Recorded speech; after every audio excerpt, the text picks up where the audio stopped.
করলে তোমরা কি সুবিধে পাবে, লাইভ করলে কি হয় সবটাই তোমাদের সাথে শেয়ার করব। আর লাইভে কেন ফ্ল্যাগ কন্টেন্ট আসে সবটাই শেয়ার করব। তো নমস্কার বন্ধুরা, আশা করি তোমরা সবাই ভালো আছো, আমিও ভালো আছি। তো আজকে বলবো লাইভ করলে কি হয়। প্রথমত লাইভ করলে তোমার এঙ্গেজমেন্ট বাড়ে, লোকের সাথে। দেখো তুমি লাইভ করছো, অনেক বন্ধু বান্ধব তোমার আসছে, এর সাথে কি হচ্ছে তোমার সরাসরি এঙ্গেজ হচ্ছে। কারণ লাইভ করলে লাইভে তো তোমার সরাসরি হয়।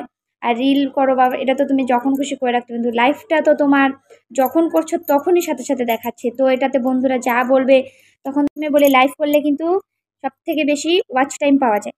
লাইভে তুমি যতটা ভিডিও রিলে না পাবে, লাইভে তুমি তার থেকে বেশি ওয়াচ টাইম পাবে। তো লাইভ তোমাদের আমি প্রতিদিনই বলবো যে এখন তো প্রথমত তোমার যখন তুমি প্রোফাইলটা খুলবে তোমার 2 মাস হতে হবে আর 100 ফলোয়ার হতে হবে, তাহলে কিন্তু তুমি লাইভ করতে পারবে। আর এটা করলে সব সুবিধা কি হয়, তোমার হচ্ছে এঙ্গেজমেন্ট খুব ভালো বাড়ে, তারপরে হচ্ছে ওয়াচ টাইম খুব ভালো হয়, আর তোমার মানুষের সাথে তোমার এঙ্গেজটাও ভালো হয়। আর লাইভ করলে প্রোফাইলে যত ধরনের ইস্যু থাকে অনেক কিছুই কিন্তু চলে যায়। কেন বলো তো, আজকাল মানুষ কিন্তু শুধু শুধু প্রোফাইল খুলে বসে আছে, কোনো কাজ করছে না, বা কি ভিডিও ছাড়ছে, লোকের ভিডিও ছাড়ছে।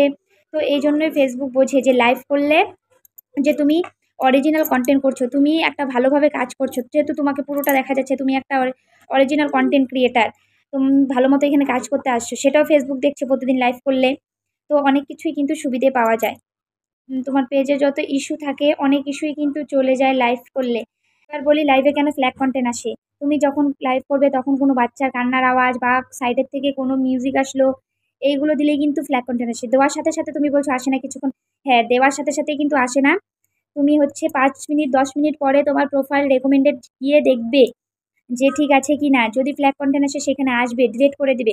আবার অনেকেই বলছো দিদিভাই যে লাইভ করার পরে যে গিফটগুলো পাবো সেই গিফটগুলো কি ফ্ল্যাগ কন্টেন্ট ডিলিট করলে, মানে প্রোগ্রামটা ডিলিট করে দিলে কি সেই গিফটগুলোও চলে যাবে? না, তুমি যদি সেটা ডিলিট করে দাও তোমার হচ্ছে ভিউ টিউ কমে যাবে, কিন্তু তোমার হচ্ছে গিফট কিন্তু থেকে যাবে, সেটা কিন্তু কখনোই কাটবে না। বুঝতে পারলে লাইভ করার সময় কিন্তু কোনোদিনও গানের আওয়াজ, বাচ্চার জন্য কান্নাকাটির আওয়াজ না থাকে। তারপরে করার সময়, লাইভ করার সময় যদি তোমাকে কেউ স্টিকার কমেন্ট করে তাকে তুমি রিপ্লাই দিবে না, কেউ খারাপ মন্তব্য করলো তাকেও তুমি রিপ্লাই করবে না। আর লাইভ করার সময় ডাইরেক্ট সরাসরি তুমি কখনোই বলবে না আমাকে ফলো করো, গিফট দাও বা কিছু, যে খুশি মনে দিবে তাকে তুমি থ্যাংক ইউ বলবে, কখনো সরাসরি চাইবে না। তারপরে লাস্টে একটাই কথা বলবো যে তোমরা যখন পোস্ট করবে, অনেকেই বলছে 30 দিন পরে ডিলিট হয়ে যাচ্ছে, তো যখন 30 দিনের ওখানে টাচ করবে, টাচ করার পরে দেখবে নেভার ডিলেটেড, ওইটা টাচ করবে তারপরে তুমি পোস্ট করবে, তাহলে কোনোদিনও ডিলিট হবে না। তো আশা করি বুঝতে পেরেছো। তো দেখা হচ্ছে তোমাদের সাথে নতুন আরেকটা ভিডিও নিয়ে, ততক্ষণ তোমরা সবাই ভালো থাকবে। আর তোমরা কমেন্টে বলবে যে নেক্সট কোন ভিডিওটা তোমাদের সাথে শেয়ার করব।